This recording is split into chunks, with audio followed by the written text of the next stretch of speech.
Assalamualaikum warahmatullahi wabarakatuh.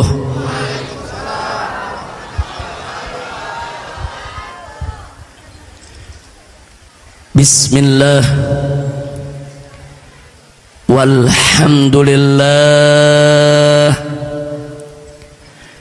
wala hawla wala quwwata illa billah. Ashhadu an la ilaha illallah wahdahu la syarika lah wa ashhadu anna sayyidana Muhammadan abduhu wa rasuluh la nabiyya ba'dah. Allahumma salli wa sallim wa barik ala sayyidina wa habibina wa syafi'ina wa maulana nabiyyina Muhammadin wa ala alihi at-tahirin at-tayyibin wa ashabihi al-ghurril mayamin wa man tabi'ahum bi ihsanin ila yaumiddin. Ibadallah, في هذه المناسبة السعيدة وبمثل هذا الاجتماع المبارك لا أنسى أن أوصيكم جميعا ونفسي بتقوى الله وبطاعة رسول الله صلى الله عليه وسلم. فنسأل الله سبحانه وتعالى أن يهدينا إلى صراطه المستقيم ويجعلنا من المتقين ويدخلنا جنته جنة النعيم بحق سيد المرسلين والحمد لله رب العالمين. تقبل الله منا ومنكم فتقبل يا كريم. سيادة الحبائب الشرفاء وسعادة العلماء الفضلاء وجميع الحاضرين الأحباء الأعزاء rahimakumullah. Pada kesempatan malam yang penuh keberkahan ini, di tempat ini kita berkumpul dalam rangka untuk memperingati satu peristiwa besar menyangkut seorang manusia besar yang memiliki nama besar dan sejarah yang besar karena berjiwa besar, dan semua itu tidak lain dan tidak bukan karena beliau dididik dan dibesarkan oleh yang maha besar, yaitu peristiwa Maulid Nabi besar Muhammad sallallahu alaihi wasallam. Ahiba'il kiram, kita sama berharap mudah-mudahan pertemuan kita pada kesempatan malam hari ini di Majlis Nurul Fajri yang dipimpin oleh guru kita yang mulia, guru kita yang kita cinta, yang menjadi panutan kita semua, yaitu As-Sayyidul Ustadzul Mubarak Al-Habib Abdurrahman bin Ahmad As-Saggaf hafidhahullahu ta'ala wa ra'ah. Famatanallahu bituli hayatih wa nafa'ana bi'ulumih fid dini wad dunya wal akhirah. Amin ya rabbal alamin. Dan kita doakan semoga Majlis Nurul Fajri yang beliau pimpin dijadikan oleh Allah sebagai majlisan thayyiban, majlisan salihan, majlisan mubarakan. Amin ya rabbal alamin. Mudah-mudahan pertemuan kita pada kesempatan malam hari ini akan menjadi penyebab turunnya rahmat dan barakah, dan semoga tidak kita pulang dari tempat ini kecuali dosa dan kesalahan kita diampuni oleh Allah, dan kesulitan kita semua dimudahkan oleh Allah, segala penyakit kita disembuhkan, dan kita mendapatkan kebahagiaan dari dunia hingga akhirat. Amin ya rabbal alamin. Ahiba'il kiram, Nabi yang kita peringati maulidnya pada malam hari ini adalah seorang nabi yang diutus oleh Allah Subhanahu wa taala sebagai rahmat untuk semesta alam. Allah nyatakan dalam Al-Qur'an, faqala ta'ala wa innaka wa ma arsalnaka illa rahmatal lil alamin. Dan nabi yang kita peringati maulidnya pada malam hari ini adalah nabi yang berakhlak sangat mulia, sangat agung, nabi yang luar biasa sempurna kepribadiannya, sebagaimana Allah firmankan, faqala ta'ala li nabiyhi Muhammadin sallallahu alaihi wasallam fi akhlaqihi sallallahu alaihi wasallam wa innaka la'ala khuluqin azim. Luar biasa. Pertanyaannya saudara, kenapa nabi yang diutus ini kok akhlaknya begitu agung, akhlaknya begitu mulia, akhlaknya begitu sempurna? Salah satu jawabannya adalah karena misi kenabian yang dibawa oleh beliau adalah untuk penyempurnaan akhlak. Sebagaimana beliau sabdakan dalam satu hadis yang diriwayatkan oleh Al-Imamul Baihaqi fi Sunanihi Al-Kubra, di mana Nabi mengatakan dalam hadisnya, innama bu'ithu li utammima makarimal akhlak. Nabi yang mengatakan, innama bu'ithu li utammima makarimal akhlak, sesungguhnya aku ini diutus oleh Allah hanya untuk menyempurnakan kemuliaan-kemuliaan akhlak. Innama adatun min adawatil hasr. Innama itu dalam bahasa Arab biasanya digunakan lil hasr, untuk pembatasan. Jadi kalau kita terjemahkan dalam bahasa Indonesia, sesungguhnya aku ini telah diutus oleh Allah hanya untuk menyempurnakan kemuliaan-kemuliaan akhlak. Kenapa hanyanya saya ulangi? Kenapa hanyanya saya garis bawahi? Artinya semua ajaran yang dibawa oleh Nabi, baik yang berkenaan dengan akidah maupun yang berkenaan dengan syariat, tujuannya tidak lain dan tidak bukan adalah untuk menyempurnakan akhlak. Kenapa kita tidak boleh mempersekutukan Allah? Supaya akhlak kita mulia. Kenapa kita tidak boleh terlibat dalam praktek perdukunan? Supaya akhlak kita mulia. Kenapa kita tidak boleh mempelajari ilmu sihir, apalagi menggunakannya? Supaya akhlak kita mulia. Kenapa kita diwajibkan sehari semalam sholat 5 waktu? Supaya akhlak kita mulia. Kenapa kita diwajibkan puasa di bulan Ramadan? Supaya akhlak kita mulia. Kenapa kita diwajibkan membayar zakat? Kenapa diwajibkan menunaikan ibadah haji bagi yang mampu? Kenapa kita diwajibkan dengan aneka ragam kewajiban? Jawabnya, supaya akhlak kita mulia. Kenapa kita tidak boleh berzina, tidak boleh berjudi, tidak boleh menenggak minuman keras, tidak boleh mencuri, tidak boleh korupsi, tidak boleh menjarah, tidak boleh menzalimi, tidak boleh menganiaya? Kenapa saudara? Tidak lain dan tidak bukan supaya akhlak kita mulia. Adanya halal dan haram dalam ajaran Islam tidak lain dan tidak bukan untuk menyempurnakan akhlak umat manusia, saudara. Oleh karenanya, manakala akidah seseorang itu sudah mantap, syariatnya sudah tegak dijalankan, niscaya pasti akhlaknya akan mulia, saudara.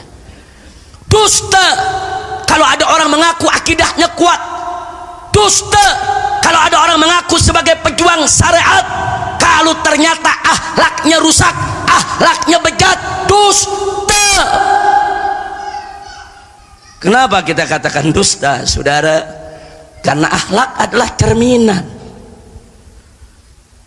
Mana mungkin akidah seseorang itu kuat manakala kita lihat akhlaknya rusak?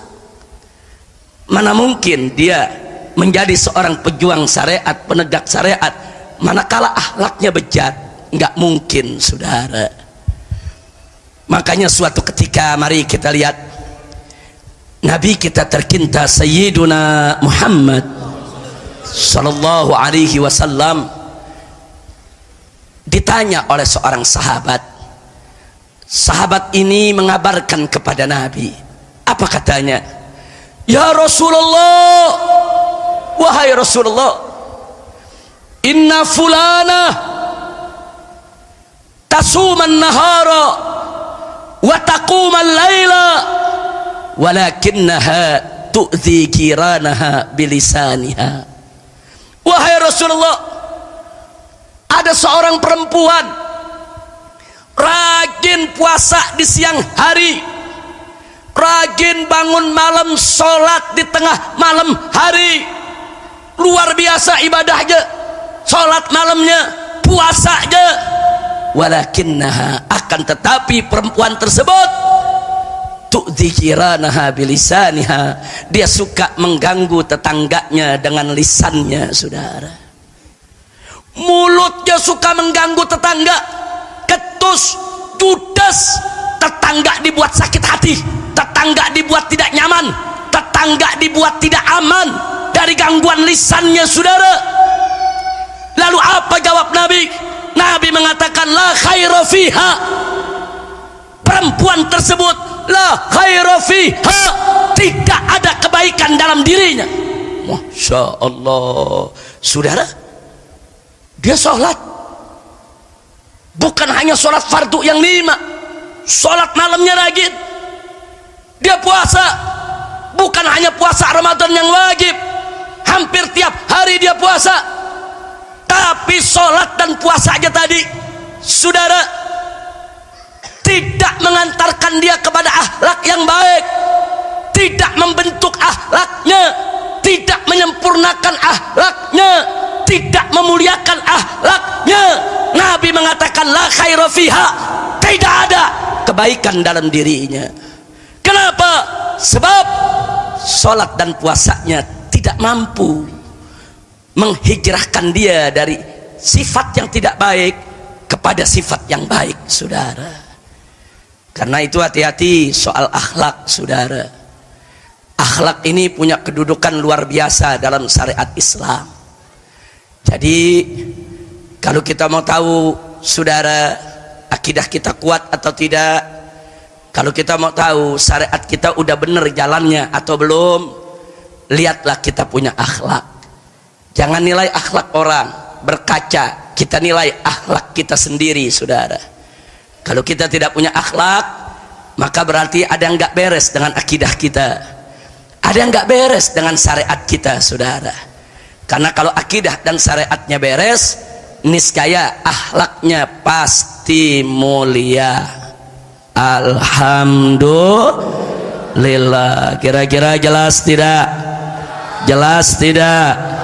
Bagaimana enggak mulia? Kita lihat aja urusan sholat, saudara. Allah berfirman dalam surat Al-Ankabut, faqala ta'ala aqimis salat inna salata tanha anil fahsya'i wal munkar.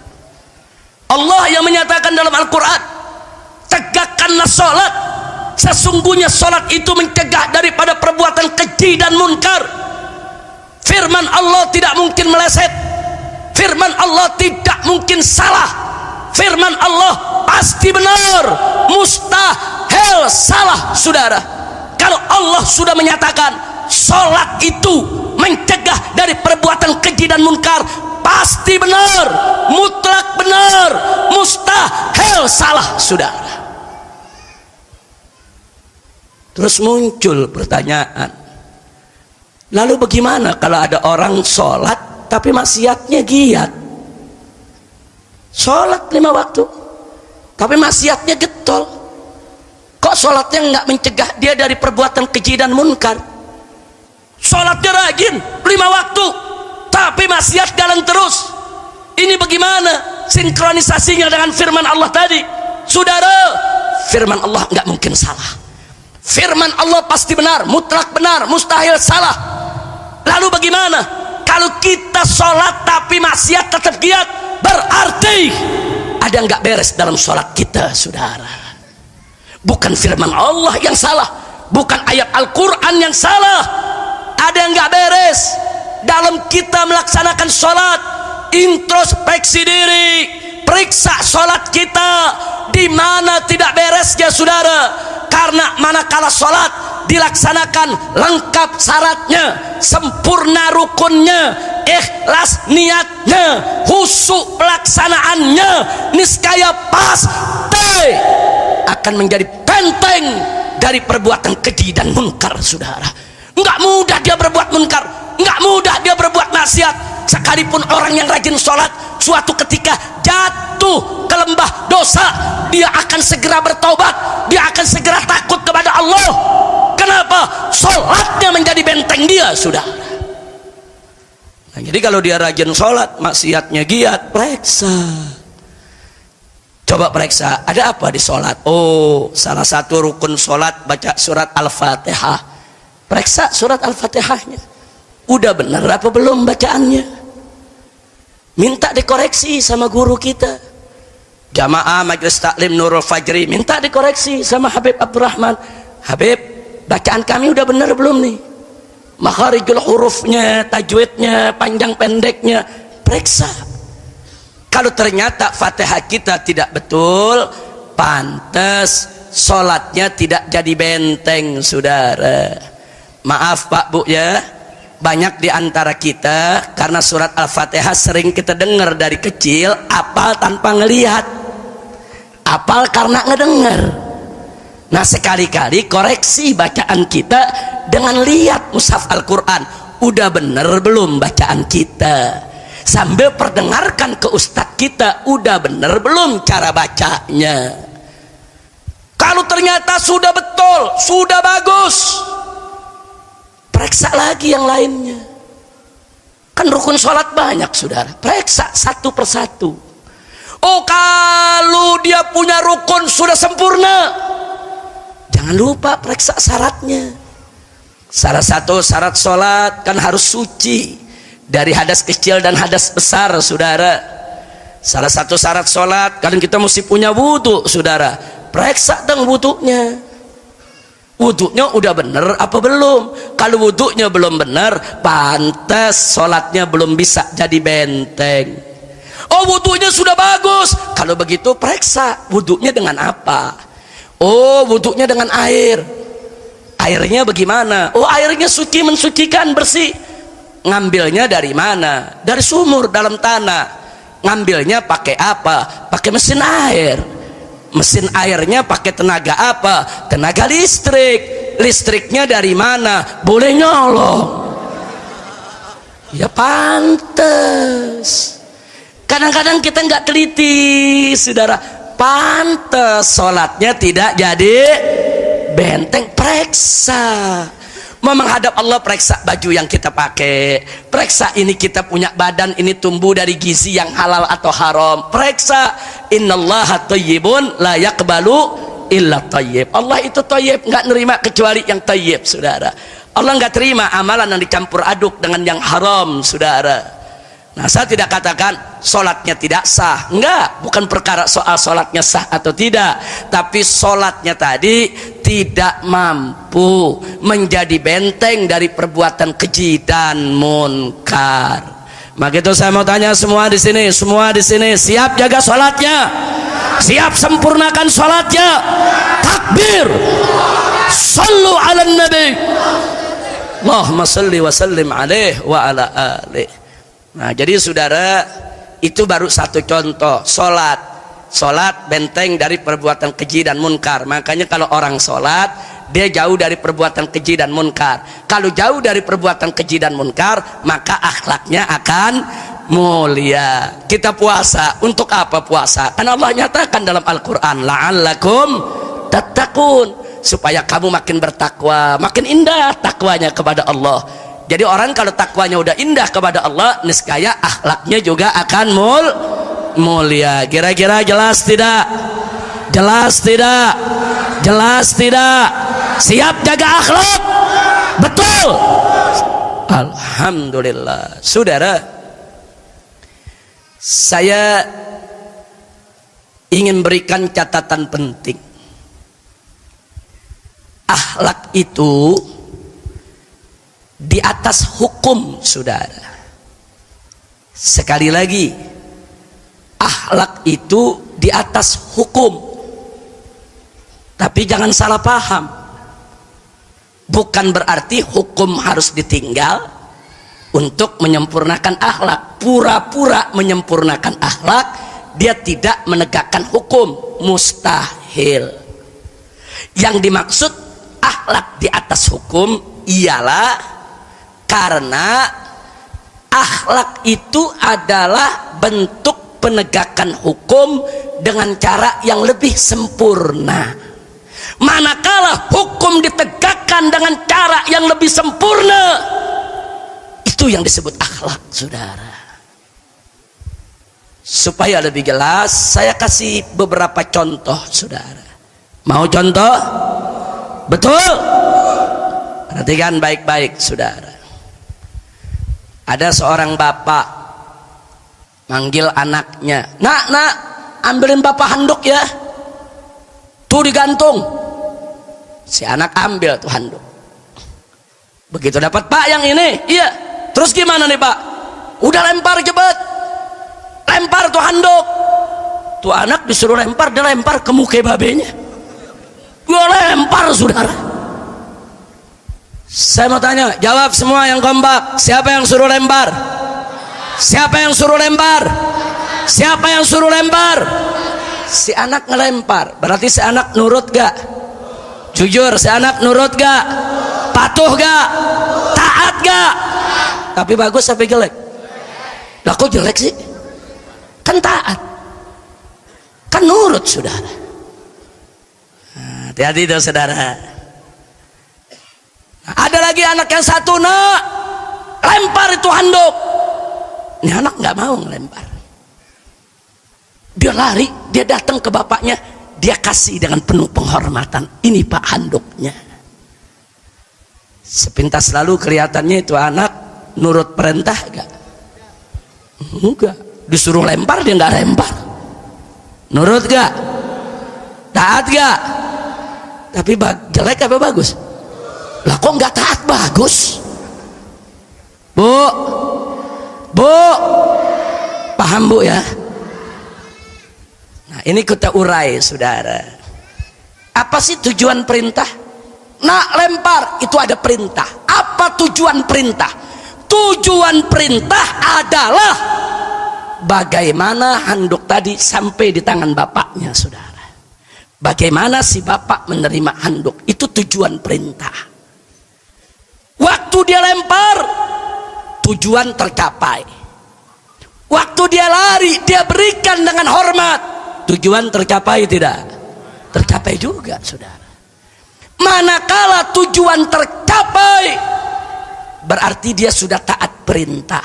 Jangan dibilang dia tidak taat, saudara. Tapi manakala dia sampaikan handuk tadi dengan santun penuh hormat kepada orang tuanya, itu namanya dia mentaati perintah, mewujudkan maksud daripada perintah dengan cara yang lebih sempurna, cara yang jauh lebih baik. Itulah yang disebut akhlak. Kira-kira jelas tidak? Jelas tidak? Jadi akhlak itu mulia tidak? Indah tidak? Bagus tidak? Takbir. Makanya akhlak di atas hukum. Orang kalau melaksanakan, menegakkan akhlak, berarti hukum dijalani. Tadi hukumnya apa? Hukumnya menjalankan perintah, menyampaikan handuk kepada si bapak. Dia jalanin, tapi dengan cara yang lebih baik, saudara. Itu namanya akhlak. Kira-kira jelas tidak? Perlu contoh lagi supaya lebih jelas? Betul? Baik, saya mau tanya nih anak-anak muda. Salah satu syarat sholat adalah menutup aurat. Betul? Betul? Jawab yang kompak. Betul? Baik, saya mau tanya, aurat anak lelaki dari mana sampai ke mana? Aurat pria dewasa dari mana sampai ke mana?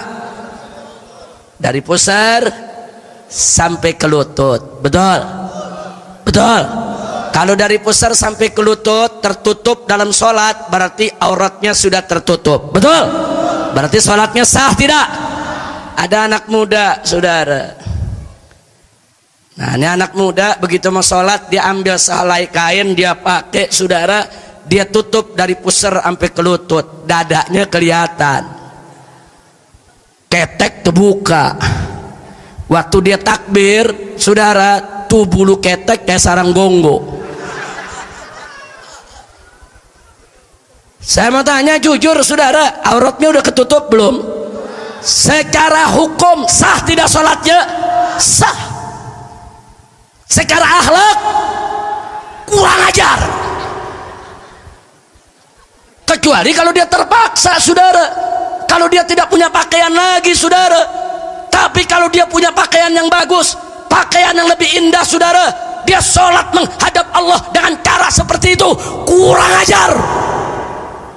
Dia menghadap pejabat, menghadap presiden, menghadap menteri, menghadap gubernur, menghadap orang-orang kaya di dunia ini, saudara. Dia rapikan dia punya pakaian, dia rapikan, dia pakai bajunya yang paling bagus, bajunya yang paling indah. Giliran menghadap Allah, kurang ajar. Seenaknya dia pakai pakaian seperti itu, kurang ajar. Kira-kira jelas gak? Jelas gak?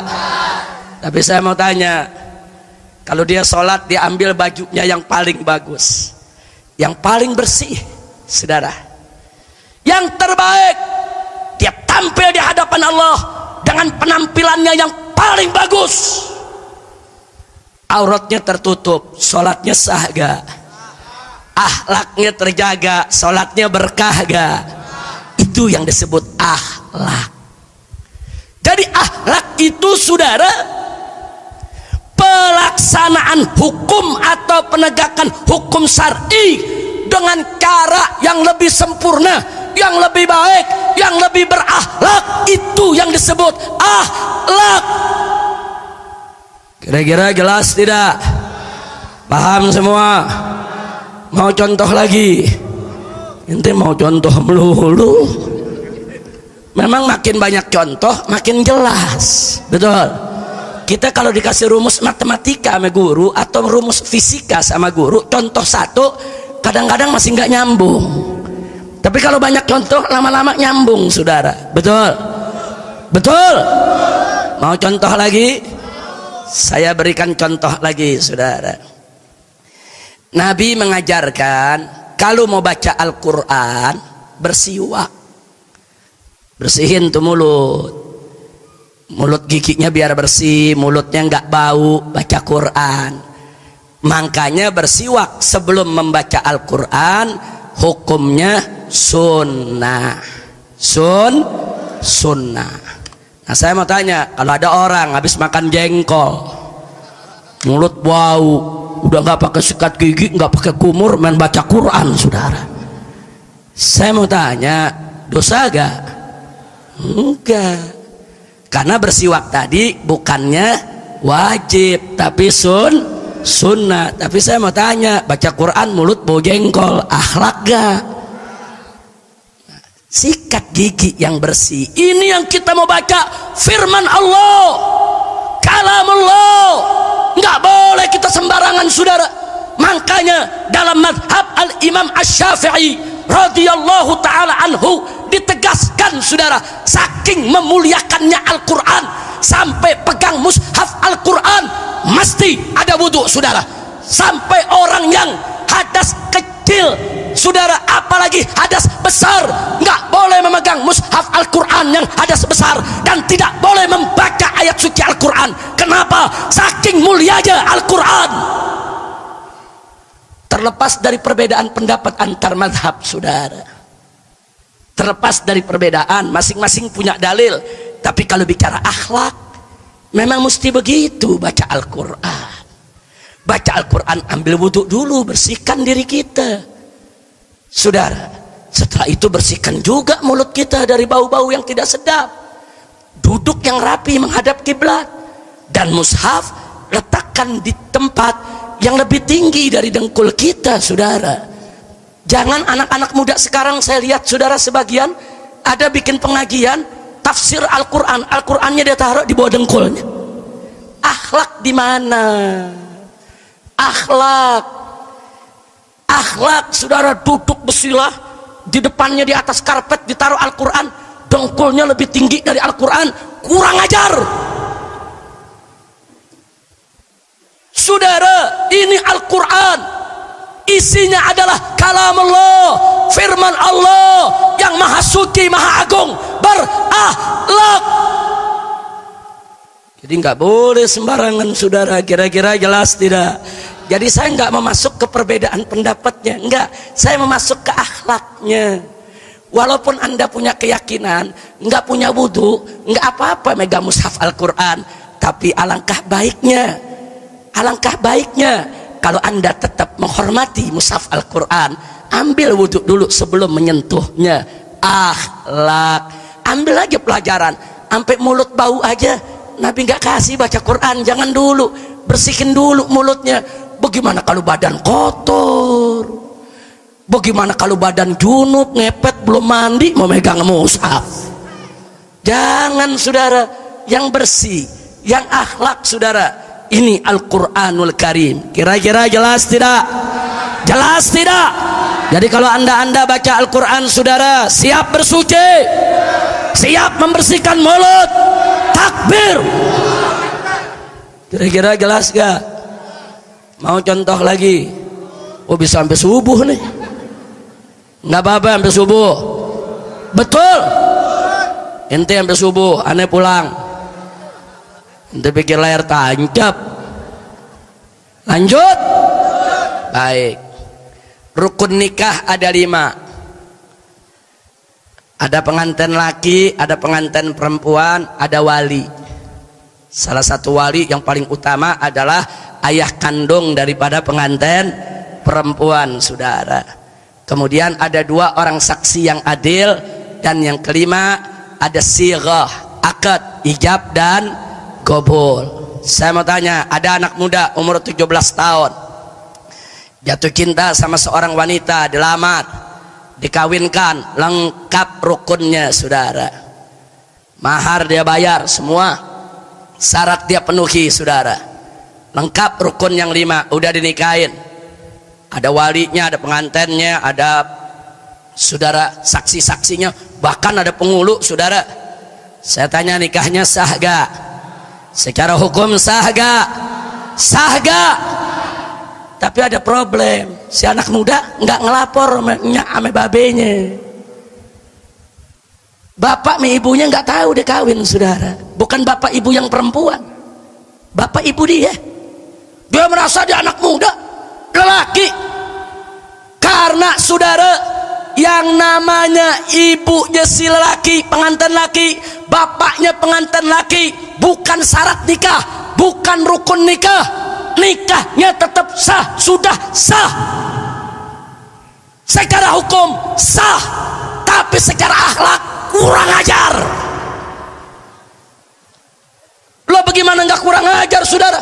Hati-hati, anak muda, kau coba-coba menikah tanpa pengetahuan ayahmu dan ibumu. Ya, nikahmu memang sah, tapi hati-hati kalau ibumu tersinggung, bapakmu tersinggung, mereka kecewa, mereka sakit hati, mereka marah, kau bisa durhaka kepada orang tua.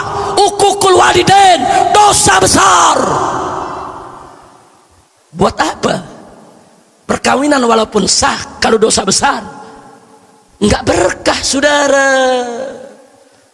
Oh, anak muda menjawab, Habib, ini urusan perkawinan adalah urusan pribadi saya. Siapa bilang urusan pribadimu? Perkawinan itu adalah urusan keluarga, bukan urusan pribadimu. Kenapa? Karena begitu kau menikah dengan seorang wanita, istrimu tersebut menjadi mantu ibumu, mantu bapakmu, ipar saudara-saudaramu. Bukan hanya menjadi istrimu saja, dia masuk menjadi anggota keluargamu. Dan bapak ibumu punya hak. Apakah perempuan tersebut pantas untuk menjadi mantunya? Bapak ibumu berhak untuk memutuskan apa perempuan itu pantas untuk menjadi anggota keluarganya. Dan ingat, ibumu yang mengandung hamil 9 bulan dengan susah payah, melahirkan, mempertaruhkan nyawa. Di saat kau bayi, tengah malam ibumu bangun hanya untuk menyusuimu karena rengekanmu, atau membersihkanmu karena buang air kecil atau buang air besar. Bapakmu yang banting tulang, kuras keringat setengah mati, membiayai hidupmu, membeli pakaianmu, makananmu, pendidikanmu, kesehatanmu. Bahkan berapa banyak bapak yang terpaksa mencari nafkah yang haram hanya untuk membelamu. Tega aja. Begitu kau sudah dewasa, 17 tahun, 20 tahun, kau menikah tanpa bicara dengan ibu bapak, kurang ajar. Kira-kira jelas tidak? Jelas tidak? Bicara sama ibu bapak. Ibu bapak, anakmu ingin menikah dengan perempuan itu. Kalau ibu bapakmu setuju, laksanakan. Nikah sah dan berkah. Sah dan berkah. Tapi kalau ibumu nggak setuju, bapakmu nggak setuju, jangan kau paksa. Dunia tidak sedaun kelor. Jangan kau paksa. Jangan kau korbankan cinta kasih ayah ibumu belasan tahun, bahkan puluhan tahun. Kalau sampai kau 20 tahun lebih baru menikah, jangan kau korbankan cinta mereka yang belasan tahun hanya cinta seorang gadis yang baru kau kenal 6 bulan atau 1 tahun. Ittaqullah. Bu, kalau yang lelaki saja saya ingatkan, tidak boleh seenaknya menikah tanpa izin ibu bapakmu. Bagaimana anak perempuan? Anak perempuan lebih tidak boleh lagi, saudara. Haram anak-anak perempuan kawin lari tanpa restu para walinya. Haram. Dan saya ingatkan kepada para pengulu di kantor-kantor urusan agama, jangan seenaknya. Ada pasangan muda-mudi lari kau kawinkan, lari kau kawinkan. Jangan. Kau mesti periksa dulu. Kau sebagai qadhi harus taftis dan tahqiq. Periksa dulu, ini anak siapa, kenapa mesti lari. Bawa dulu ke orang tuanya, tanya dulu ibu bapaknya, sadarkan itu muda-mudi supaya tidak durhaka kepada kedua orang tuanya. Teng-teng, bawa, sadarkan dulu. Bukan dapat amplop segepok lu main kawinin aja anak orang. Kurang ajar. Itu kalau ada pengulu yang model begitu, saudara, itu namanya menumbuh suburkan uququl walidain. Itu namanya menumbuh suburkan kedurhakaan kepada kedua orang tua, saudara. Makanya anak-anak muda sekarang enak, merasa gampang kawin lari, bisa kawin di pengulu, KUA mana saja, saudara. Nah, tinggal bayar, kasih amplop tebal, saudara, selesai. Tunggu dulu ya. Dalam kondisi tertentu yang sangat darurat, memang sudah sepantasnya seorang pengulu itu untuk mengambil keputusan, saudara. Tapi kalau belum sampai ke tingkat darurat, saudara, kau masih bisa kasih nasihat, kau masih bisa bawa dia pulang dulu ke rumah orang tuamu, rundingkan dulu, musyawarahkan dulu. Jangan jadikan anak tersebut sebagai anak durhaka. Kira-kira jelas tidak? Jelas tidak? Jadi kalau kita menikah dengan izin ibu bapak, malah mereka yang mintakan daripada calon kita, saudara, menikah lengkap syarat, kemudian sempurna rukunnya dengan restu orang tua kita sendiri. Nikmat tidak? Berkah tidak? Sudah kawinnya sah ditambah berkah, itu disebut akhlak. Kira-kira jelas gak? Jelas gak? Alhamdulillah. Nah karena itu, saudara, jaga akhlak kita. Nah kalau akhlak kepada orang tua mesti dijaga, apalagi akhlak kepada Allah, apalagi akhlak kepada Rasul. Saudara, apa itu akhlak kepada Allah?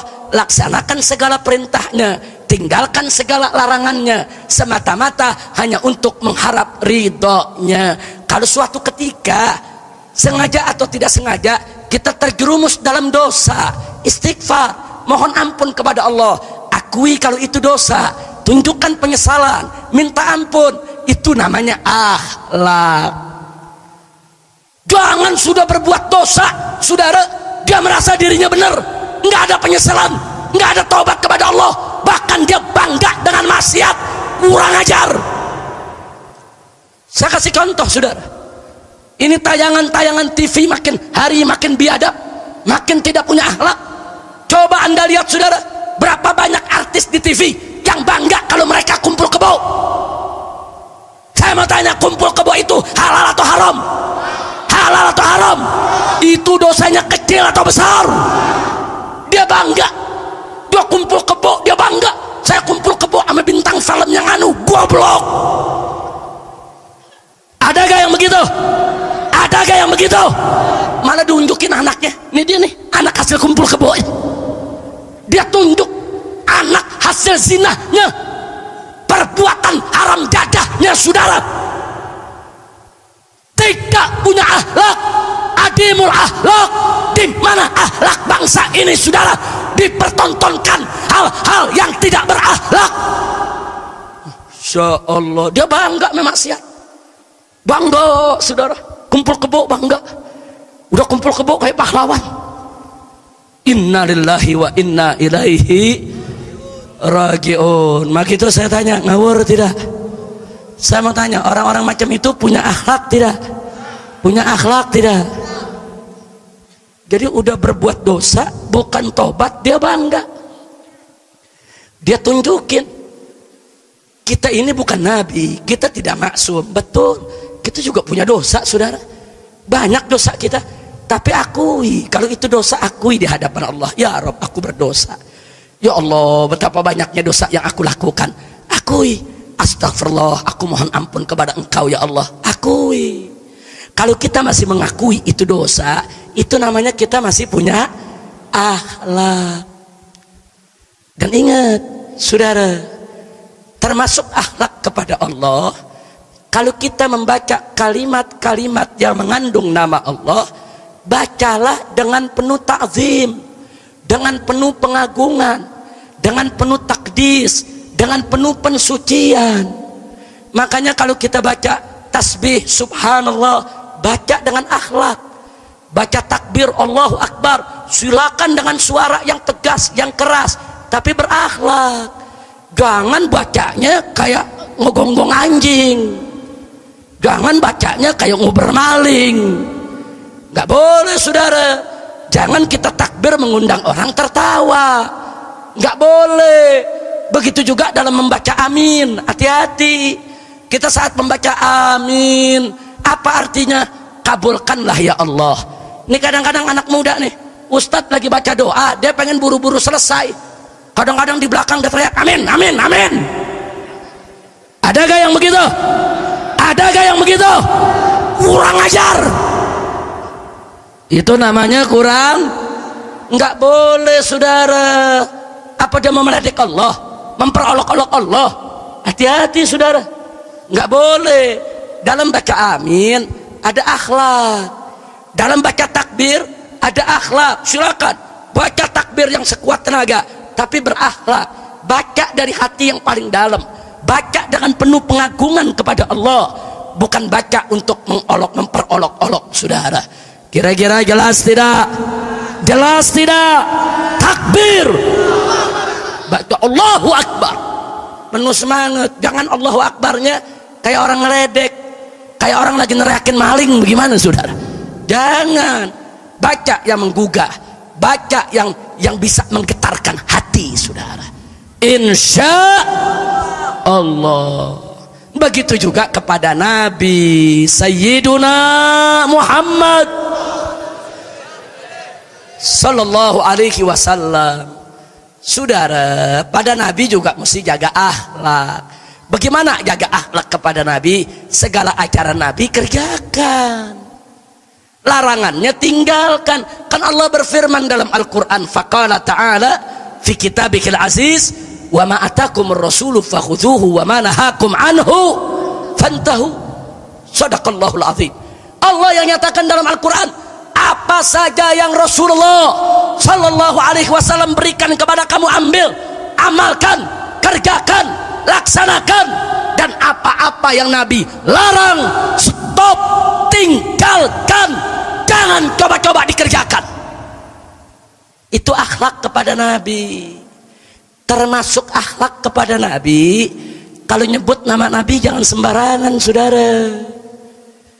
Ini kadang-kadang ada dai-dai muda, saudara, seenaknya kalau ngomong di TV, di forum, nyebut nama Nabi seenak waduknya. Muhammad begini, Muhammad begitu, Muhammad berkata begini, Muhammad berkata begitu. Muhammad mana? Mah tukang sayur. Ngomong ini nama Nabi, saudara.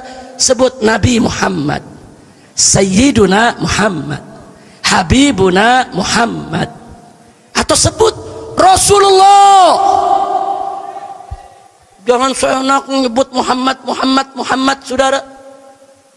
Ada yang protes. Habib Rizik memang nggak boleh kita manggil Nabi pakai gelar-gelar, tuh nggak boleh. Nabi nggak kasih. Kita panggil Sayyiduna Muhammad, kata dia nggak boleh.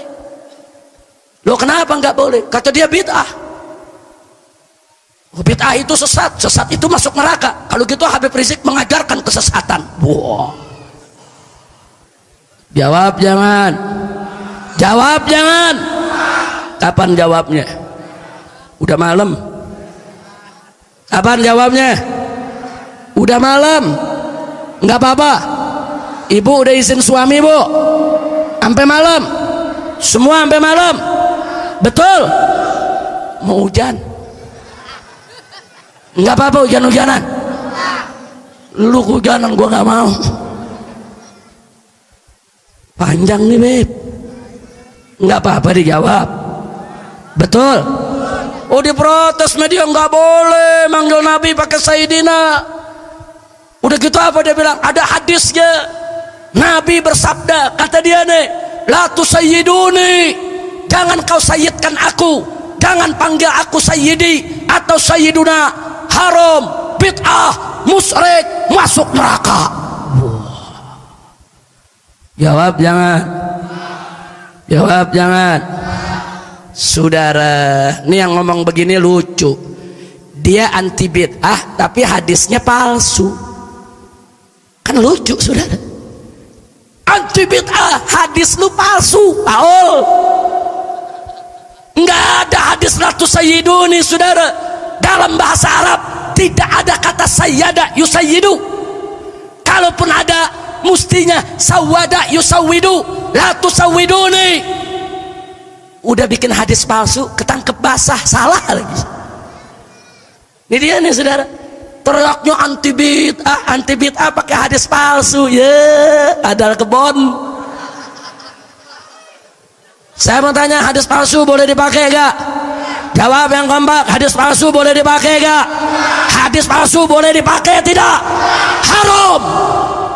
Gak boleh, saudara. Hati-hati, saudara. Jangan sembarangan ngomong. Udah anti bid'ah pakai hadis palsu, lu pakai hadis palsu biangnya bid'ah, tahu? Betul? Betul? Ngotot, enggak, apa sih bid'ah? Kata dia bid'ah itu yang di zaman Nabi nggak pernah ada. Ya saya jawab, muke lu zaman Nabi nggak ada, berarti lu muke bid'ah dong. Masya Allah. Lanjut jawabnya. Betul? Siap dengerin jawabannya? Takbir. Jawaban yang pertama, saudara. Dulu di zaman Nabi alaihi salatu wassalam, pada awal Islam, para sahabat memanggil dan menyebut nama Nabi hanya dengan Muhammad. Mereka kalau ketemu Nabi, ya Muhammad. Mereka kalau bercerita, tadi aku ketemu dengan Muhammad di awal Islam. Ketika itu dibiarkan oleh Allah subhanahu wa ta'ala. Ketika itu tidak ditegur oleh Allah. Kenapa? Awal Islam, saat pemantapan akidah, saudara. Mereka baru tahu Islam.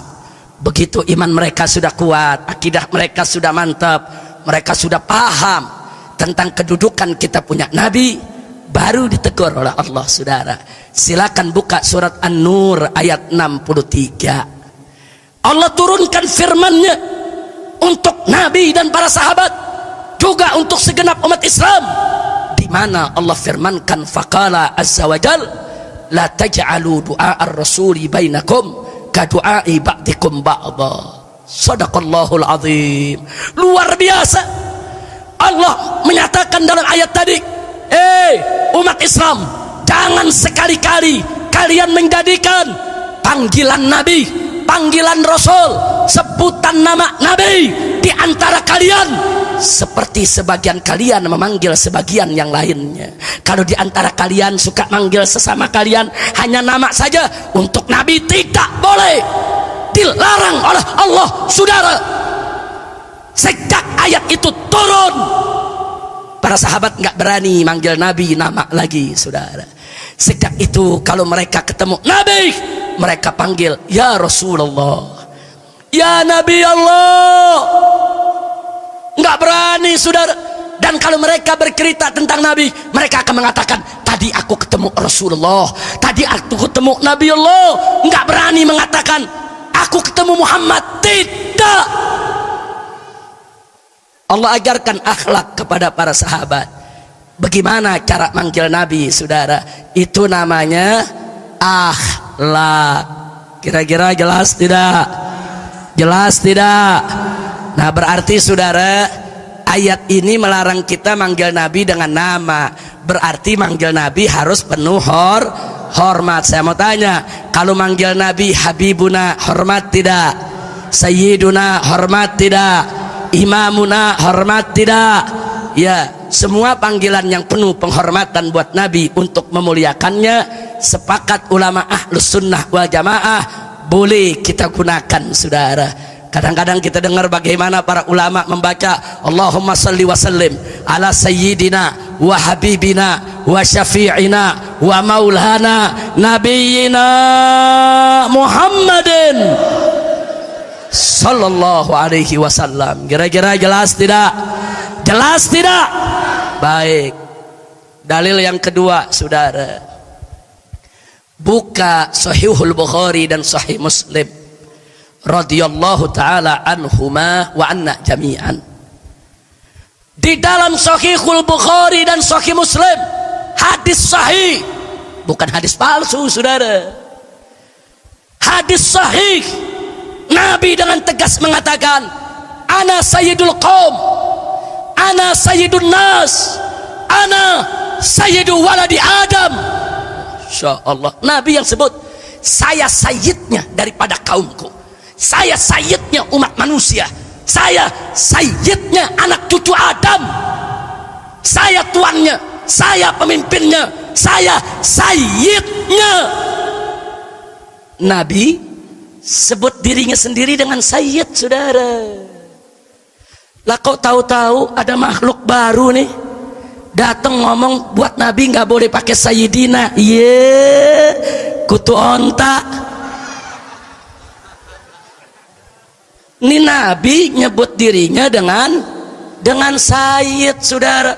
Nggak ada itu, la tusayyiduni, nggak ada. Haditsun maudhu, kadzab, saudara. Nggak ada tuh Nabi bilang jangan kamu sebut aku sayyid. Nggak ada. Nabi nyebut dirinya sayyid. Buka Sahih Bukhari, buka Sahih Muslim, saudara. Kira-kira jelas tidak? Yang ketiga, saudara, bahkan Nabi menyebut putrinya dengan sebutan Sayyidah, saudara. Nabi mengatakan kepada Siti Fatimah Zahra radhiyallahu taala anha, ya Fatimah, atardina antakuni, apakah kau tidak suka engkau ini menjadi apa? Sayyidatun nisa'i ahlil jannah, atau sayyidatun nisa'il alamin. Engkau ini sayyidah, perempuannya ahli surga dan perempuannya semesta alam. Engkau sayyidah mereka, tuannya itu puannya mereka, pimpinannya mereka. Saudara, putri Nabi, Nabi panggil sayyidah. Kalau lelaki sayyid, kalau perempuan sayyidah.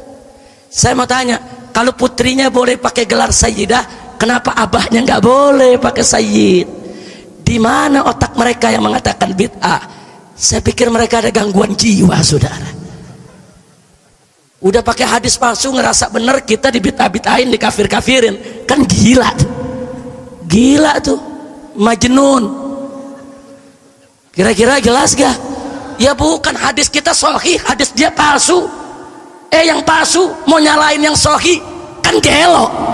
Lu tau gelo gak? Edan, sableng. Mau lagi dalilnya? Udah 3 tuh. Yang keempat, saudara, cucu Nabi Sayyidina Hasan wal Husain radhiyallahu taala anhuma, depan sahabat Nabi katakan, Al Hasan wal Husain sayyidah syababi ahlil jannah. Hasan dan Husain adalah 2 sayyid, pemimpin pemuda surga. Nabi yang sebut cucunya sayyid. Malah pernah beliau gendong putranya Al Hasan masih bayi, beliau katakan, inna ibni hadza sayyidun, cucuku ini seorang sayyid. Cucunya boleh disebut sayyid, kakeknya boleh gak?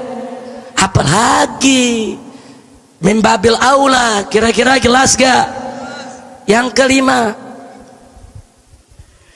Sayyiduna Abu Bakar Siddiq wa Sayyidina Umar ibn Khattab radhiyallahu taala anhuma. Apa kata Nabi? Silakan buka Musnad Imam Ahmad, silakan buka Sunan Ibn Majah, silakan buka kitab-kitab ahli sunnah wal jamaah. Nabi yang mengatakan, Abu Bakar wa Umar sayyidah kuhuli ahli jannah, sayyidnya para orang tua di sorga. Masya Allah. Hasan Husain pemimpin pemudanya, Abu Bakar Umar pemimpin orang tuanya, saudara. Nabi sebut sayyid Abu Bakar dan Umar. Berarti saya mau tanya, kalau cucunya boleh disebut sayyid, sahabatnya boleh disebut sayyid, anaknya boleh disebut sayyid, kalau gitu Nabi boleh tidak? Boleh tidak? Yang keenam, saudara, begitu Nabi sedang duduk di majelis, ada seorang pimpinan Ansor namanya Sa'ad ibn Ubadah radhiyallahu taala anhu. Dia berdiri, dia mau ingin mengatakan sesuatu kepada Nabi. Kemudian apa, saudara? Nabi katakan kepada yang hadir, kata Nabi, isma'u ila ma yaqulu sayyidukum. Hadirin, dengarkan baik-baik apa yang dikatakan oleh sayyid kalian. Sa'ad ibn Ubadah dipanggil sayyid sama Nabi, saudara. Yang ketujuh, Nabi sedang kumpul dengan para sahabat Ansor, datang Sa'ad ibn Mu'az radhiyallahu taala anhu. Apa kata Nabi? Qumu ila sayyidikum. Ansor, bangun, berdiri kalian, sambut kalian punya sayyid. Nabi sebut sahabat-sahabatnya dengan sayyid. Nabi akhlaknya mulia, padahal Nabi paling mulia, saudara, tapi tetap beliau memuliakan para sahabat.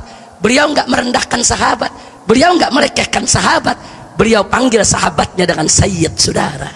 Saya tanya, kalau begitu Nabi kita berakhlak tidak? Mulia tidak? Sallu ala Nabi. Alhamdulillah. Kira-kira jelas gak? Yang kedelapan, buka Bukhari Muslim, saudara. Kali ini ada yang menarik. Sayyidina Umar ibn Khattab radhiyallahu taala anhu berhadapan dengan Sayyidina Abu Bakar. Faqala Umar li Abi Bakrin. Sayyidina Umar berkata kepada Sayyidina Abu Bakar radhiyallahu taala anhuma. Apa kata Sayyidina Umar? Anta sayyiduna.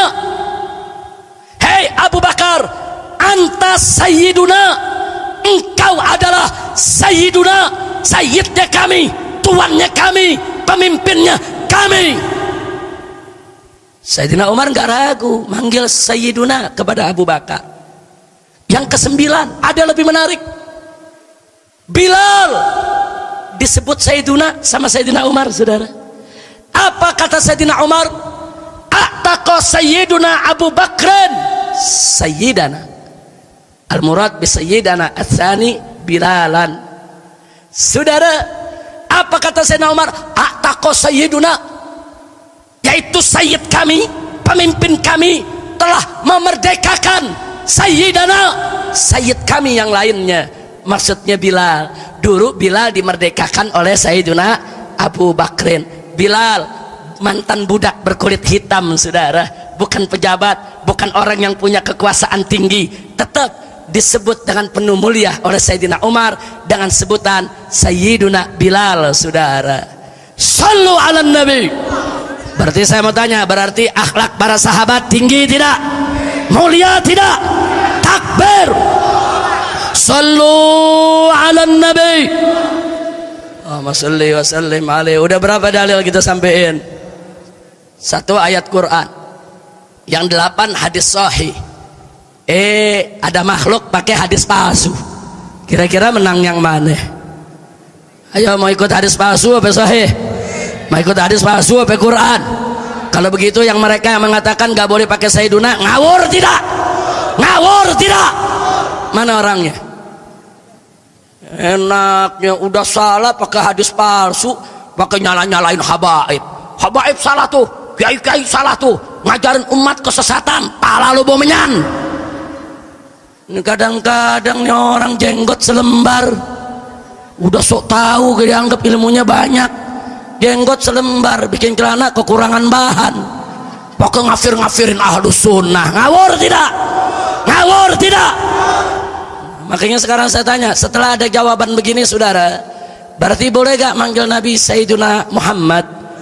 Bukan hanya Nabi, para sahabat pun kita panggil Sayyiduna Abu Bakar Siddiq, Sayyiduna Umar ibn Khattab, Sayyiduna Utsman ibn Affan, Sayyiduna Ali ibn Abi Talib radhiyallahu ta'ala anhum ajma'in. Kira-kira jelas gak? Jadi jangan ragu-ragu, saudara, jangan ragu-ragu. Nah, cuman ingat, kalau baru belajar jangan sok berdebat. Oh, nu kadang-kadang jamaah gua udah dapat 9 dalil nih, besok nih gua mau ajak berdebat dia nih. Begitu dia berdebat, saudara, lusanya dia berubah, nggak mau pakai Sayyidina. Lo kok begitu? Nah, orang goblok berdebat. Kita kalau ilmu belum menguasain, belum matang, belum mantap, jangan sok berdebat. Kira-kira jelas gak? Jelas gak? Makanya saya mau titip pesen nih jamaah semua nih, Nurul Fajri, jangan ngaji ke majlis yang bukan ahlus sunnah wal jamaah. Saya nggak suruh anda ganggu mereka, jangan ganggu mereka, tapi jangan hadir. Nanti anda jadi rancu, pemahamannya jadi bercampur aduk, nanti anda bingung sendiri. Jangan, kadang-kadang jamaah dikasih tahu so pinter, Habib, anda mau ikut majelisnya Wahabi nih. Nah terus, ya pokoknya kalau macam-macam saya berdebat, dia berdebat, besoknya dia jadi Wahabi. Nah, orang goblok berdebat. Ada lagi yang satu, Habib, saya mau hadir nih di majelisnya Syiah nih. Nah terus mau ngapain di sana? Ya pokoknya kalau ada Syiah yang caci maki Abu Bakar Umar, saya pentil aja, saya ngamuk. Ya udah dia berangkat, besok dia yang maki-maki Abu Bakar sama Umar. Kenapa? Nah, orang goblok. Makanya kalau orang nggak punya ilmu, nggak usah berdebat, jangan sok berdebat, belajar. Fas'alu ahla dzikri in kuntum la ta'lamun. Tanyakan saja kepada ulama yang ngerti.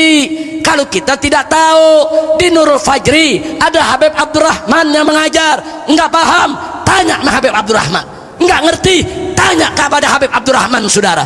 Jangan sok iktihad sendiri, ngasih fatwa sendiri, sok berdebat sendiri, akhirnya jadi rancuh daripada pemahaman kita. Betul? Maka itu saya mau tanya, siap jaga ahlus sunnah wal jamaah? Betul? Jadi mulai hari ini, saudara, apa anda ragu menyebut Nabi dengan Sayyiduna? Ragu tidak? Ragu tidak? Jangan ragu, saudara, jangan sebut Sayyiduna Muhammad sallallahu alaihi wasallam. Sampai di sini kira-kira apa yang saya sampaikan jelas tidak? Paham tidak? Nah, kemudian saudara, saya mau menyampaikan sekedar nasihat. Saya agak risih, prihatin dan khawatir, saudara.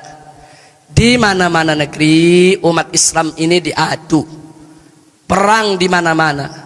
Sunni dengan Sunni, Syiah dengan Syiah, Syiah dengan Sunni, Wahabi dengan Sunni, Wahabi dengan Syiah, Wahabi dengan Wahabi. di mana-mana. Saudara, ratusan ribu orang sudah meninggal dunia, jutaan peluru sudah diletuskan, tapi sayang sekali tidak satu peluru pun diarahkan ke Israel. Tidak ada satu mayat pun yang dibunuh adalah mayat tentara Israel. Kenapa kita mesti saling bunuh di antara kita? Saudara, antar madhab ini ilmu lawan dengan ilmu, hujjah lawan dengan hujjah, kitab lawan dengan kitab, logika lawan dengan logika. Jangan segala sesuatunya sesama umat Islam diselesaikan dengan perang, diselesaikan dengan senjata. Inna lillahi wa inna ilaihi raji'un. Nah, khususnya di Indonesia saya ingin jaga, saya ingin mengajak semua yang ada, ayo kita jaga. Maka itu nasihat yang tulus, ikhlas dari hati saya yang paling dalam, saya sampaikan kepada kelompok Wahabi maupun kelompok Syiah sebagai kelompok minoritas di Indonesia. Tolong yang minoritas biar tahu diri, dan kita ahlus sunnah yang mayoritas agar tahan diri. Kalau yang minoritas tahu diri, yang mayoritas tahan diri, insya Allah nggak bakal terjadi bentrok di antara kita. Betul? Betul? Saya mau tanya, ahlus sunnah siap tahan diri? Siap tahan diri? Ahlus sunnah nggak pernah mengganggu madhab lain, saudara. Tapi madhab lain juga mesti tahu diri dong.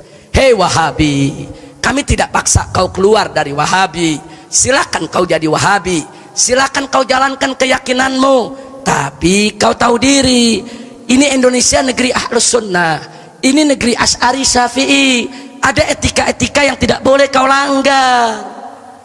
Di Indonesia ini kalangan Asy'ari Syafi'i sudah terbiasa dengan tawassul, dengan tabarruk, dengan marhabanan, dengan saudara mengirimkan hadiah untuk mayit, fawatih, zikir, dengan memperingati peringatan maulid. Itu sudah menjadi tradisinya kalangan Asy'ari Syafi'i, bukan hanya di Indonesia, di seluruh dunia, saudara. Nah, kalian Wahabi datang ke Indonesia, kalian gak mau tawassul, silakan. Kalian gak mau tabarruk, silakan. Kalian gak mau ziarah kubur, silakan. Kalian gak mau memperingati maulid Nabi, silakan. Kalian anggap semua itu bid'ah, silakan. Tapi jaga mulut kalian, jangan teriak-teriak di atas mimbar, jangan seenaknya bikin tulisan disebarkan di mana-mana. Yang melakukan tawassul bid'ah, yang tabaruk bid'ah, yang ziarah kubur musyrik, yang memperingati maulid lebih berbahaya daripada Yahudi dan Nasrani. Mereka semua sesat, lebih bahaya daripada orang kafir. Dagingnya, darahnya lebih halal ditumpahkan daripada orang Yahudi maupun Nasrani. Kurang ajar, biadab. Otakmu pakai. Ini negeri ahlus sunnah.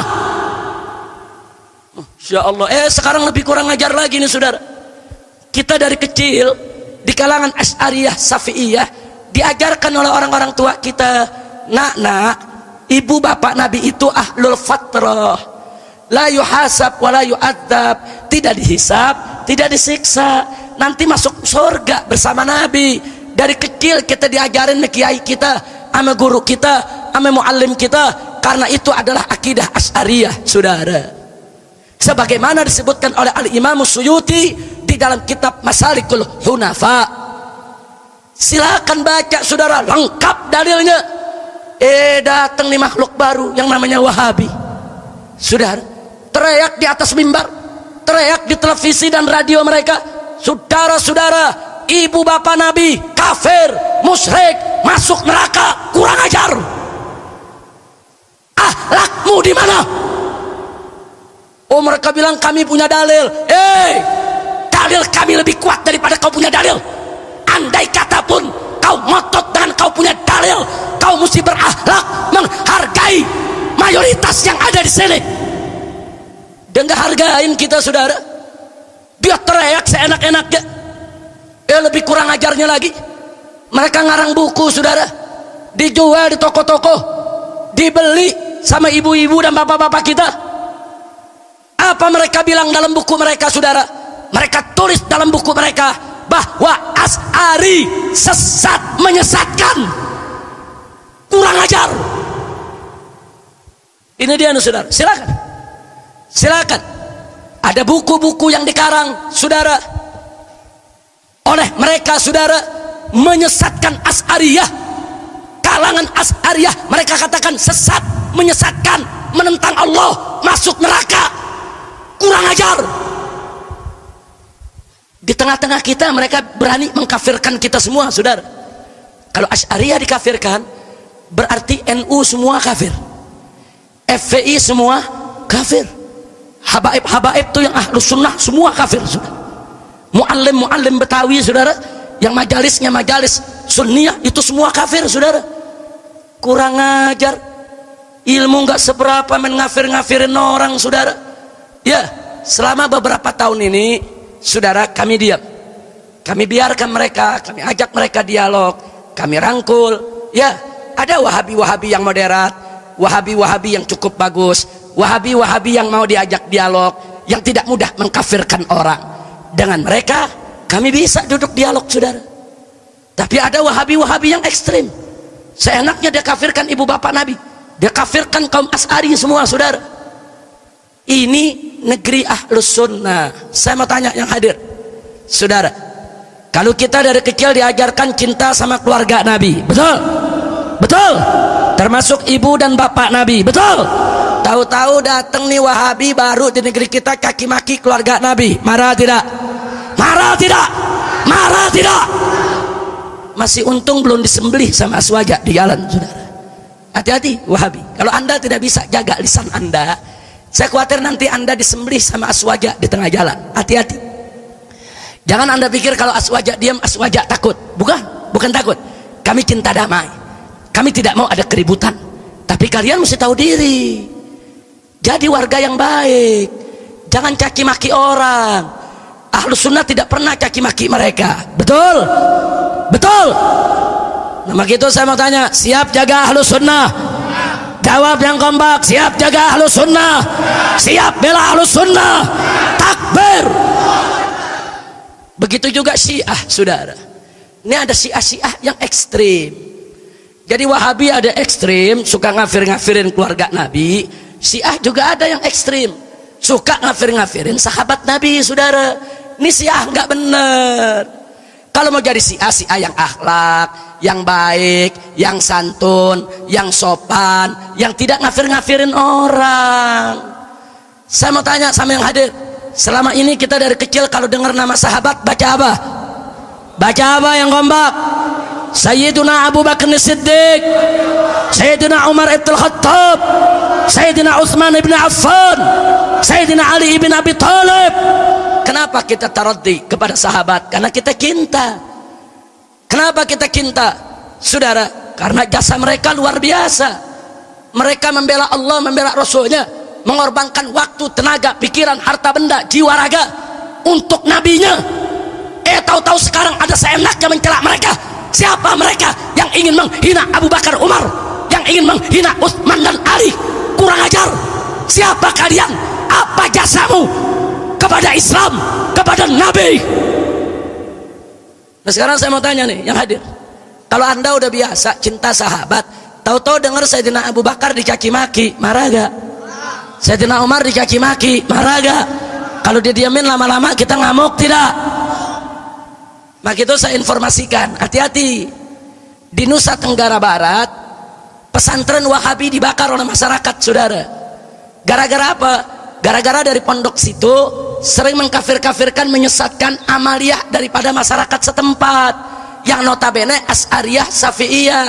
Dibakar di Madura, di wilayah Sampang saudara, pondok pesantren yang dianggap Syiah oleh masyarakat dibakar saudara. Kenapa?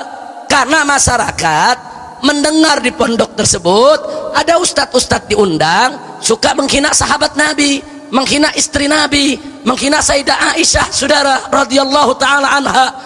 Ngamuk masyarakat, dibakar.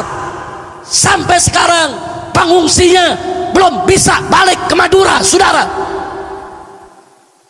Maka itu saya sampaikan dengan tulus dan ikhlas, Kita cinta damai. Wahabi, Syiah, jadilah warga yang baik. Kalian tidak dilarang ada di Indonesia, silakan. Tapi jangan kalian sebarkan paham-paham kalian yang bertentangan dengan Ahlus Sunnah wal Jamaah.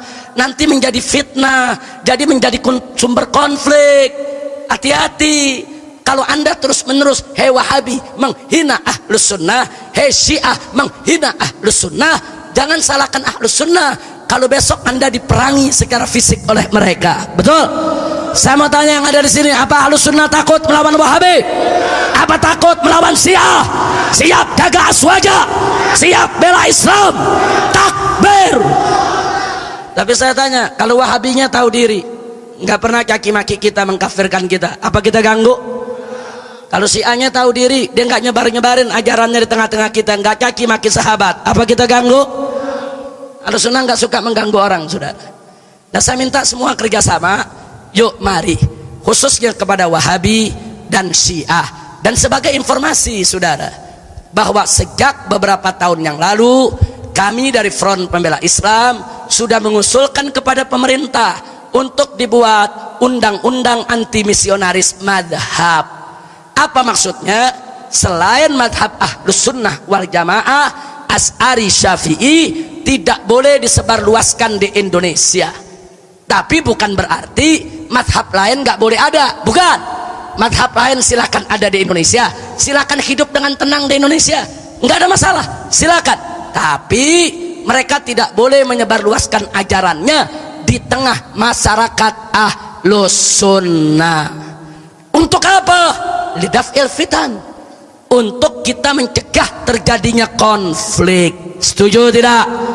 Setuju tidak? Jadi undang-undang ini penting, harus ada sanksinya. Kalau ada yang di luar Ahlus Sunnah mencaci maki Ahlus Sunnah di atas mimbar, kita nggak usah marah, tangkap, adili, jebloskan ke penjara, saudara. Itu kalau ada undang-undang.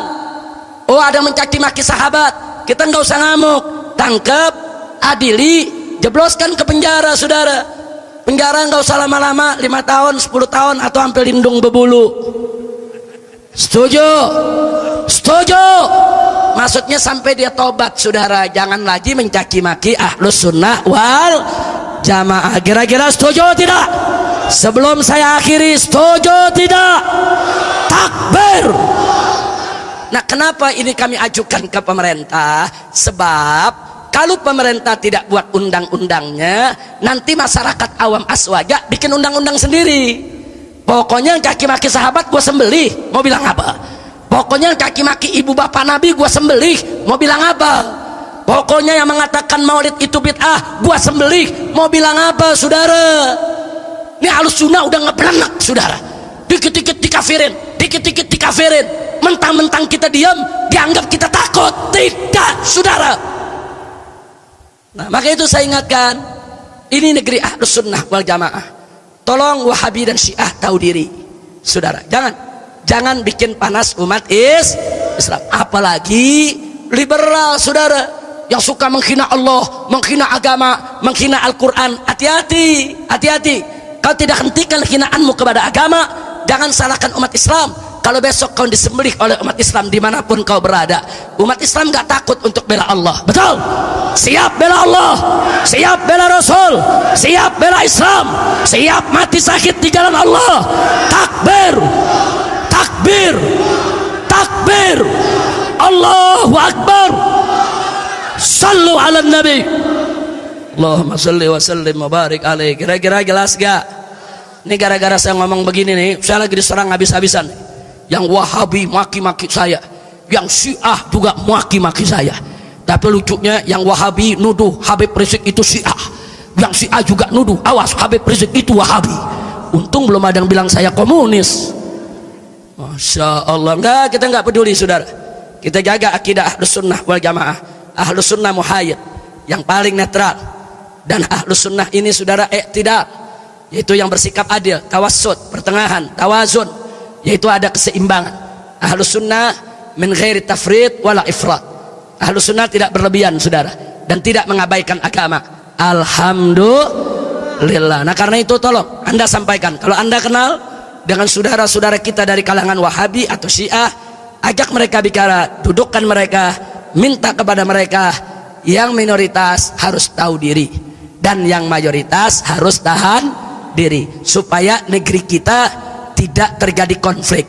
Kalau terjadi konflik, saudara, ini Indonesia terdiri dari aneka ragam pulau, bisa pecah kita punya negeri, saudara. Apa Anda mau negeri kita pecah seperti Irak? Mau perang seperti Syria? Mau perang seperti di negara Arab? Nggak boleh, saudara. Ini Indonesia, bilad ahli sunnati wal jamaah. Ini bilad harus menjadi, yaitu baldatun thayyibatun wa rabbun ghafur, insyaallah. Kira-kira jelas tidak? Paham semua yang saya sampaikan pada malam hari ini? Jadi Islam ini agama akhlak. Siap berakhlak? Siap berakhlak? Alhamdulillah. Sekarang mari kita baca rame-rame, yaitu selawat dengan tim. Saya luar biasa, tadi saya dengar tim Gosidah Nurul Fajri, luar biasa, bagus suaranya, bagus cara mainnya. Ayo rame-rame kita baca selawat Badar semua. Salatullah salamullah ala toha rasulillah. Salatullah salamullah ala yasin habibillah. Semua. Salatullah salamullah ala toha rasulillah. Salatullah salamullah ala yasin habibillah. Lanjut. Tawassalna bismillah wa bil hadi rasulillah. Tawassalna bismillah wa bil hadi rasulillah wa kulli mujahidin lillah bi ahlil badri ya Allah. Salatullah salamullah ala toha rasulillah. Salatullah salamullah ala yasin habibillah. Ilahi salim al-ummah minal afati wal itmah. Ilahi salim al-ummah minal afati wal itmah. Wa min hamil wa min ummah bi ahlil badri ya Allah. Salatullah salamullah ala toha rasulillah. Salatullah salamullah ala yasin habibillah. Ilahi fir wa akrimna minal matalib minna. Ilahi fir wa akrimna minal matalib minna.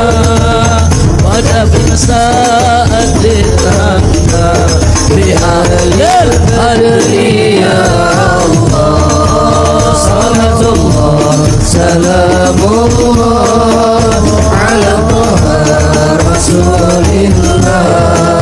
Salatullah salamullah ala yasin habibillah. Wa salli ala nabiyil barri bila adlin wala hasrin. Wa salli ala nabiyil barri bila adlin wala hasrin.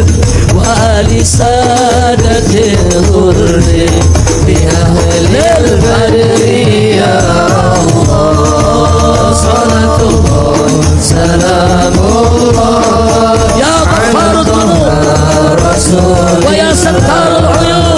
Salatullah wa ya mufarrij al-qulub wa ya muqallib al-qulub ilahana. Salatullah salamullah ala toha astur uyub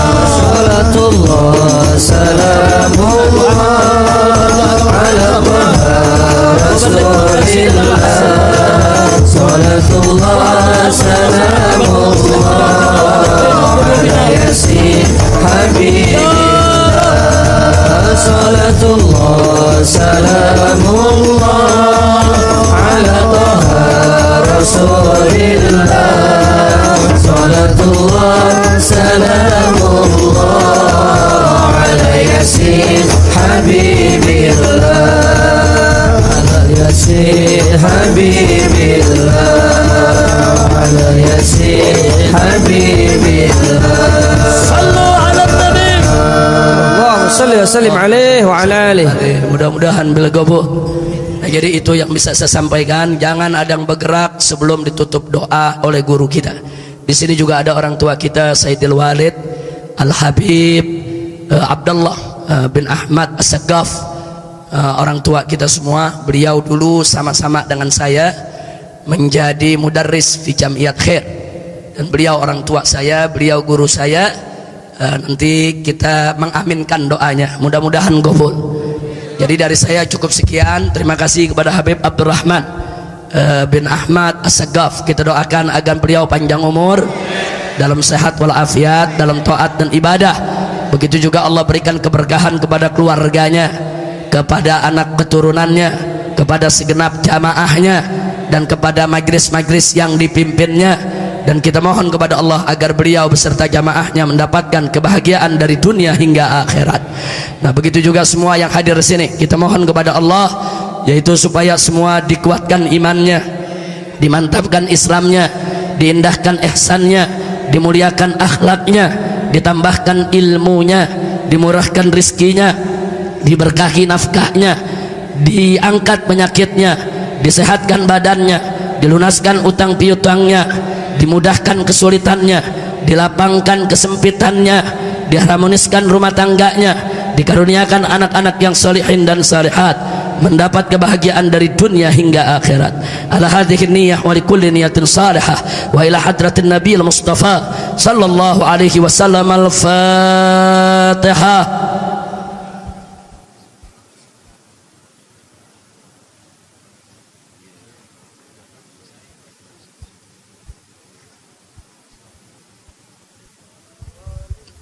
Taqabbalallahu minna wa minkum fataqabbal ya karim bil qabul. Sekali lagi terima kasih kepada para habaib semua, para kiai, para ustadz, begitu juga tamu kita. Ini Al-Taif Al-Karim min Hadramaut min Trib, As-Sayyid Murtada bin Abu Bakar bin Tahir, hafizahullah taala wa ra'ah, famatallahu bituli hayatih wa nafa'ana bi ulumi fid dini wad dunya wal akhirah. Amin ya rabbal alamin. Tadi beliau sudah menyampaikan mauizahnya luar biasa, singkat, padat, ringkas, jelas, penuh hikmah dan manfaat. Dan tolong apa yang telah beliau sampaikan tadi juga apa yang saya sampaikan semuanya bisa diambil manfaatnya. Itu saja yang bisa saya sampaikan. Hadani Allah wa iyyakum ila siratihil mustaqim. Wassalamualaikum warahmatullahi wabarakatuh. Ditutup doa oleh Al-Habib Abdullah ibn Ahmad As-Saggaf. Bismillahirrahmanirrahim. Bilqabul wa tamami kulli sul ma'mul wa salahi syam zahira wa batina fid din wad dunya wal akhirah, dafi'atan li kulli syar, jalibatan li kulli khair, lana wa li walidina li ahbabina li masyayikhina fi din ma'ruf wa afiyah, wa ila hadratin nabiyil mustafa sallallahu alaihi wasallam. Al-Fatihah. Bismillahirrahmanirrahim. Ar-Rahmanir-Rahim. Iyyaka na'budu wa iyyaka nasta'in. Shiratal mustaqim. صراط الذين أنعمت عليهم غير المغضوب عليهم ولا الضالين. ربنا تقبل منا إنك أنت السميع العليم. ربنا تقبل منا إنك أنت السميع العليم. ربنا تقبل منا إنك أنت السميع العليم وتب علينا إنك أنت التواب الرحيم. ربنا آتنا في الدنيا حسنة وفي الآخرة حسنة وقنا عذاب النار. ربنا آتنا في الدنيا حسنة وفي الآخرة حسنة وقنا عذاب النار. ربنا آتنا في الدنيا حسنة وفي الآخرة حسنة وقنا عذاب النار. دعواهم فيها سبحانك اللهم وتحياتهم فيها سلام وآخر دعواهم أن الحمد لله رب العالمين.